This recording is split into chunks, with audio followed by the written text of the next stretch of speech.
નમસ્કાર મિત્રો, મારી યુટ્યુબ ચેનલમાં ફરી એકવાર આપનું હૃદયપૂર્વક સ્વાગત છે। આજનો વિડીયો મિત્રો બહેનો માટેનો સ્પેશિયલ છે કે તમે જુઓ તો ઘણીવાર આપણે જોઈએ તો અમુક બહેનોને નાની ઉંમરની અંદર શરીરમાં વજન વધવા લાગે છે। એક બહેનની કમેન્ટ આવી હતી કે એમની ઉંમર માત્ર 24 વર્ષ છે અને એમના શરીરનું વજન 94 kg એટલે કે 94 કિલો વજન છે। તો એમને કમેન્ટ કરી હતી કે સર મારે શું કરવું। અને બીજા પણ એક બહેનની કમેન્ટ આવી હતી કે પીસીઓડીના પ્રોબ્લેમના લીધે એમના શરીરનું વજન ખૂબ વધે છે, તો શું કરવું। તો આજે આપણે આ વિડીયોની અંદર બહેનોનું શરીર નાની ઉંમરમાં કેમ વધી જાય છે, કેમ ફૂલી જાય છે, તો એનું કારણ શું છે। તો બહેનોના શરીરની અંદર પીસીઓડી મતલબ કે પીરિયડ્સ એમને આવવા લાગે છે ત્યારે અમુક બહેનોને પીરિયડ્સ અનિયમિત થાય છે, જેને પીસીઓડી કહેવામાં આવે છે। બહેનોને અનિયમિત પીરિયડ્સના કારણે એટલે કે ઘણીવાર 1.5 મહિને, 2 મહિને, 2.5 મહિને કે 3 મહિને તેઓ પીરિયડ્સમાં થાય છે। એમના શરીરની અંદર હોર્મોન્સનું બેલેન્સ બગડી જાય છે અને એના કારણે તેઓ પીરિયડ્સમાં નિયમિત થતી નથી, મતલબ કે નિયમિત પીરિયડ્સ આવતો નથી અને એ 1.5 મહિને, 2 મહિને, 2.5 મહિને કે 3 મહિને એમને પીરિયડ્સ આવે છે, એને પીસીઓડી કહેવામાં આવે છે। તો પીસીઓડીના કારણે એમના શરીરનું વજન વધવા લાગે છે, એમનું શરીર ફૂલવા લાગે છે। તો એના માટે સૌથી બેસ્ટ ઉપાય છે કે તમારે નિયમિત યોગ, વ્યાયામ અને પ્રાણાયામ કરવા જોઈએ અને ખોરાકની અંદર પરિવર્તન કરવું પડશે, તો જ તમે તમારા શરીરનું વજન છે એ ઘટાડી શકશો। નહીં તો પીસીઓડીના કારણે તમારા શરીરમાં જે વજન છે એ દિવસે ને દિવસે વધે જ જશે।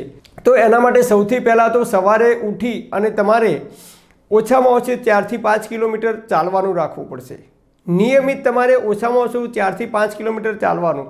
સવારે 2 થી 3 કિલોમીટર ચાલો અને સાંજના એટલે કે 5 થી 6 વાગ્યાના ટાઈમ વચ્ચે તમે જમવાના 1 કલાક પહેલાં અને જમ્યા પછી, બપોરે જમ્યા પછી ઓછામાં ઓછા 5 કલાક પછી તમે ચાલવાનું રાખશો તો રોજનું જો તમે 4 થી 5 કિલોમીટર કે સવારે 5 કિલોમીટર, સાંજે 5 કિલોમીટર, આમ તમે જો રોજનું 8 થી 10 કિલોમીટર જેટલું ચાલવાનું રાખશો તો તમારા શરીરમાં જે ચરબી, જે કેલરી વધારે જમા થાય છે વધારાની, એ ધીમે ધીમે ઓગળવા લાગશે અને તમારા શરીરનું જે વજન છે એ ધીમે ધીમે ઓછું થવા લાગશે।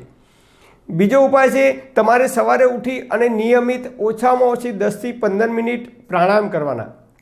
કયા કયા પ્રાણાયામ કરવાના? તો પહેલા પ્રાણાયામ આપણે છે અનુલોમ વિલોમ। અનુલોમ વિલોમ મતલબ કે એક નાકથી શ્વાસ લેવાનો, બીજા નાકથી શ્વાસ બહાર કાઢવાનો।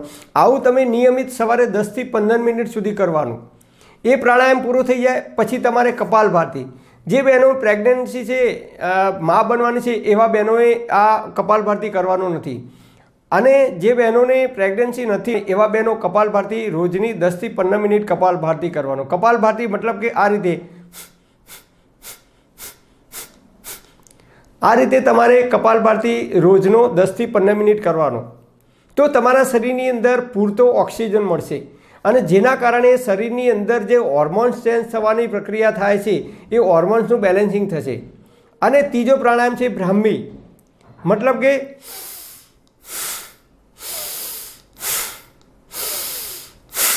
આ 3 પ્રાણાયામ તમારે નિયમિત કરવાના રહેશે। ઓછામાં ઓછું 30 મિનિટ તમારા શરીર માટે આપી અને નિયમિત તમે 30 મિનિટ 10-10 મિનિટના પ્રાણાયામ કરશો અથવા તમે હળવી કસરતો કરી શકો છો।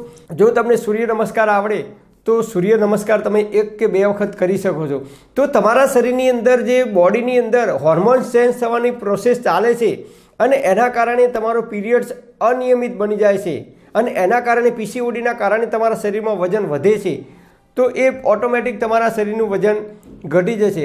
અને ત્રીજું, તમારે ખોરાકની અંદર જબરદસ્ત પરિવર્તન કરવું પડશે, એટલે કે જે બહારના ખોરાક, જે તીખા તળેલા પદાર્થો ખાવાની આપણી ટેવ હોય, આદત હોય, સમોસા, કચોરી, મંચુરિયમ, જે કંઈ બહારના આપણે નાસ્તા કરતા હોય એ બિલકુલ તમારે બંધ કરી દેવા પડશે। પછી જંક ફૂડ એટલે કે જે પેકિંગવાળા ખોરાક આવે છે, સિંગ ભજીયા હોય કે વેફર હોય કે જે કંઈ પેકિંગવાળા ખોરાક આવે છે એ ખોરાક પણ તમારે બિલકુલ બંધ કરી દેવા પડશે। ભૂખ લાગે ત્યારે જ જમવું અને ભૂખ કરતાં ઓછું ખાવું અને રાત્રે હંમેશા બિલકુલ હળવો ખોરાક ખાવાનો અને લીલી અને તાજી શાકભાજી ખાવાનો વધારે તમારે આગ્રહ રાખવાનો।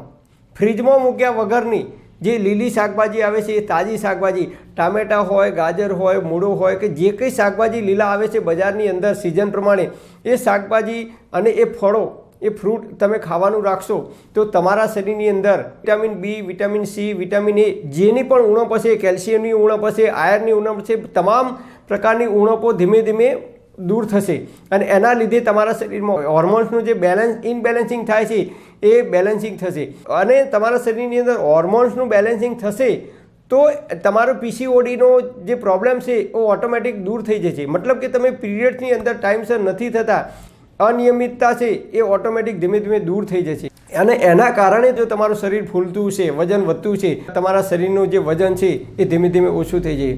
તો 3 વસ્તુ યાદ રાખવાની: નિયમિત ચાલવાનું રાખવાનું સવારે અને સાંજના. નંબર 2, ખોરાકમાં પરિવર્તન કરવાનું. નંબર 3, નિયમિત 30 મિનિટ ઓછામાં ઓછી તમારે યોગ, વ્યાયામ, પ્રાણાયામ કરવાના સવારે. આ 3 બાબતોનું ધ્યાન રાખશો તો તમારા શરીરમાં પીસીઓડીના કારણે કે ગમે તે કારણસર તમારા શરીરમાં ચરબીનું પ્રમાણ વધતું છે તો એ ધીમે ધીમે તમારા શરીરમાં જે જમા થતી કેલરી, વધારાની જે કેલરી જમા થાય છે એ ધીમે ધીમે ઓછી થઈ જશે અને તમારું શરીર નોર્મલ થઈ જશે. તો આ રીતે તમે યોગ, વ્યાયામ, પ્રાણાયામ અને હળવી કસરતો કરી અને ખોરાકમાં પરિવર્તન કરી અને તમારા શરીરમાં જે વજન વધ્યું હોય એને તમે ઓછું કરી શકો છો. Thanks for watching my video. Thank you.